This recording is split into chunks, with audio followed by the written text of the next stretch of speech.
I fear that some people are becoming ever more determined to stop Brexit, to reverse the referendum vote of June the 23rd, 2016, and to frustrate the will of the people. The debate in Britain about Brexit is entering a new phase. Ministers are offering their own ideas in speeches, and the Prime Minister, Theresa May, will speak shortly about her vision for security relations. But is the bigger picture clear about the end state of relations between the UK and Europe? Here with me is Janan Ganesh. Clarity? Have we got it?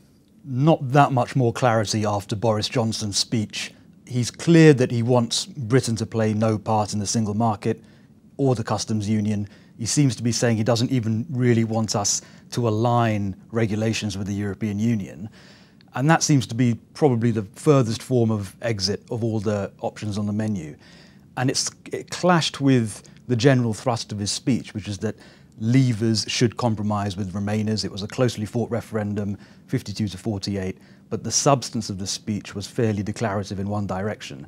The problem is that he himself does not speak for the entire government, and there is no agreed position between the cabinet, never mind the entirety of the Conservative Party. So we have to look at other members of the cabinet, Philip Hammond, for example, who's pretty clear that he wants maximum convergence, staying as close to the single market as possible in the interests of industry. Yeah, he indicated that towards the end of 2017 and was in a world of trouble with his own party. There were backbench MPs, some ministers who were talking about the removal of Philip Hammond because he wasn't sufficiently committed to Brexit. So it's a dangerous game to make that argument for a relatively close relationship economically between the two sides beyond exit. And it's far easier actually to do what Boris Johnson is doing, which is to stake out a more dramatic policy.